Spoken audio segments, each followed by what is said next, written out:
Saudara, musim dingin di Yokohama, Jepang dihiasi oleh seni iluminasi. Pemandangan malam Yokohama dinominasikan sebagai salah satu pemandangan malam utama ketiga di Jepang. Yokohama menampilkan pemandangan yang menarik dalam 4 musim. Terutama di musim dingin, Yokohama menyelenggarakan pertunjukan iluminasi yang fantastis dan dinamis yang disebut Yorunoyo.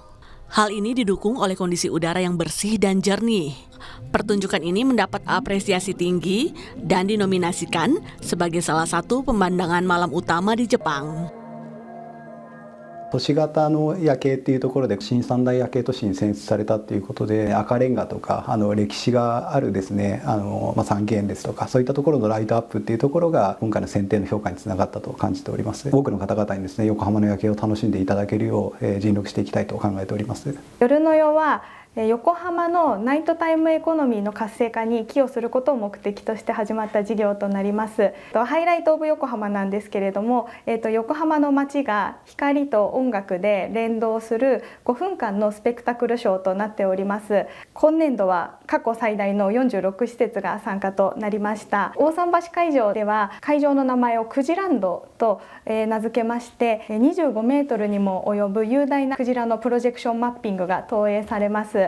こちら国内最大級の屋内プロジェクションマッピングとなっておりまして、見るだけではなく体験ができるプロジェクションマッピングとなっています。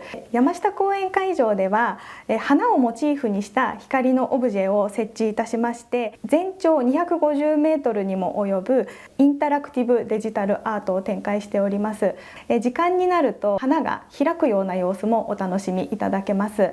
またですね、そのオブジェの周りを人が歩くとですね、その人の動きに反応した光の演出などもありますので、こちらでも光と遊ぶような不思議な体験ができますので、ぜひお楽しみいただければと思います。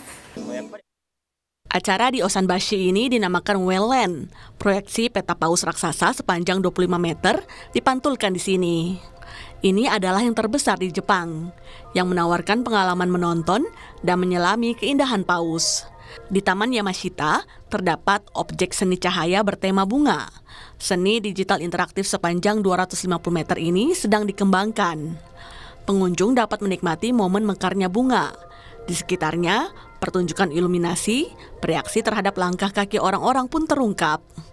Pengalaman fantastis bermain dengan iluminasi sangatlah menyenangkan. やっぱり大桟橋からの夜景がすごい素敵でしたね。夜景とあとこのプロジェクションマッピングのコラボがすごくマッチしてて、すごく綺麗だなっていうのがもう一番の印象です。日本で一番綺麗だなと思いました。Yokohama memiliki sejarah panjang yang diperkaya oleh perkembangan budaya dan bisnis. Kedepannya, Yokohama akan terus meningkatkan pesonanya untuk menarik warga dan pengunjung dari seluruh dunia.